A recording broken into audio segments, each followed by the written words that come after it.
Hi, I'm Sonia and I work for the left in the European Parliament. Today I'm going to walk you through a scandal that has been brewing for years here in Brussels, a scandal involving abuse of power, human rights violations and the overthrow of the head of a major European Union agency called Frontex. But let's take it one step by the other. First of all, the Eurocrats love acronyms and jargon, but we don't. In these videos, we're here to put complicated European Union terms in plain and simple language. So, if you're wondering what Frontex means, it's the European Border and Coast Guard Agency. The boss of Frontex, Fabrice Leggeri, did resign on 29th of April. He made it to the headlines. Why? Well, he wasn't actually planning to retire on an exotic island to find his true purpose, but he only stepped down after the EU agency he was leading since 2015, Frontex, got caught up in a bunch of scandals. Left MEP Sira Rego has got all the information for you. Sin duda alguna, la dimisión de Leggeri es una muy buena noticia y también es el resultado de un trabajo que se ha hecho en distintos frentes. En primer lugar, el trabajo de muchos periodistas de información que han dado noticias importantes acerca de lo que sucedía en la agencia. Y en segundo lugar, el trabajo que hemos hecho en distintas instituciones, fundamentalmente en el Parlamento Europeo desde el grupo de la izquierda, apostando por poner transparencia y por denunciar la vulneración de derechos humanos por parte de la agencia. Frontex was under investigation by OLAF, just another acronym. OLAF stands for Office Européen de Lutte Antifraude, so it's basically the European Union's anti-fraud watchdog.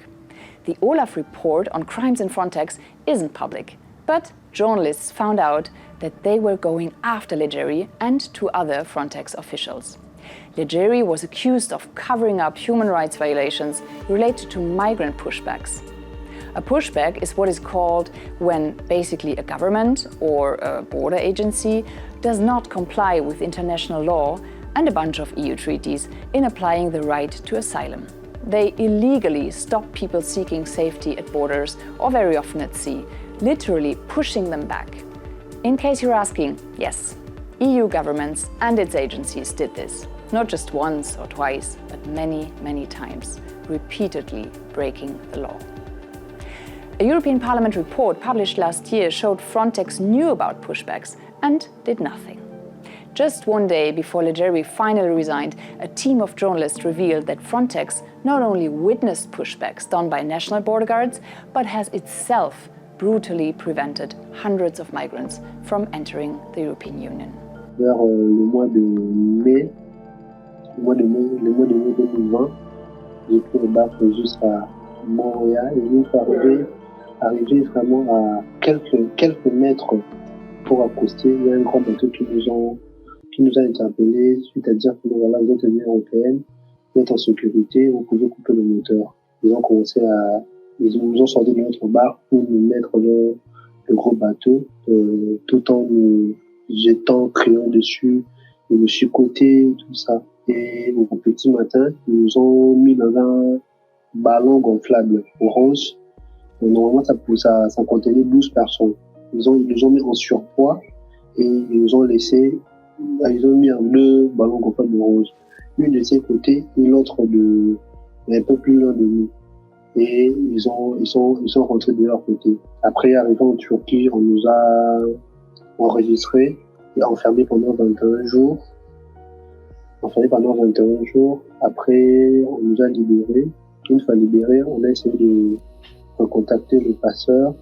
J'ai pris la peine encore de pouvoir aller pour une deuxième fois.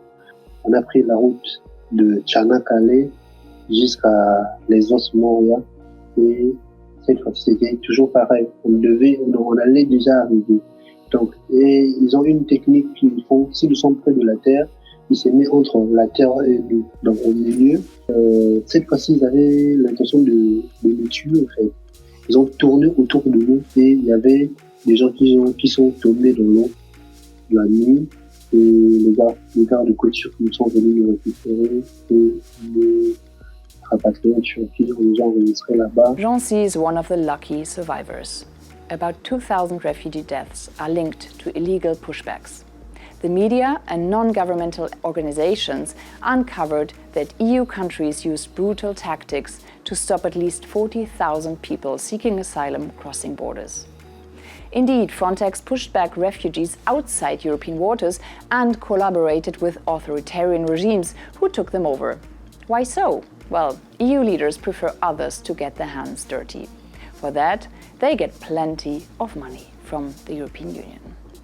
So NGOs play a crucial role in filling in the vacuum left by governments and border agencies. These super important organizations are run by human beings like you and I. They risk up ending in jail for rescuing people's lives. At this stage, you would have understand that these kinds of operations should be a fundamental right granted by governments and states. So EU rulers not only neglect their duties, but guess what? They criminalize the work of these NGOs. Let's hear the story from Sea-Watch, one of the most active NGOs in rescuing and helping asylum seekers. So Sea-Watch exists since 2014 and grew out of an initiative of volunteers who could not stand on the sidelines witnessing people dying in the Mediterranean any longer. And we have so far been involved in the rescue of well over 35,000 people. The European Union let people who are trying to reach safety drown at its shores every single day. And this is why we have dedicated ourselves to sea rescue. We as civil society are forced to fill the gap left by EU member states in order to prevent further death at sea. But the fact that private organizations take over sea rescue cannot and should not become a permanent state. And we urgently ask European member states since years to fulfill their duty to save people from drowning. All existing policies with the aim to further externalize European borders need to be abolished, as well as agencies like Frontex, which is built to prevent people reaching safety.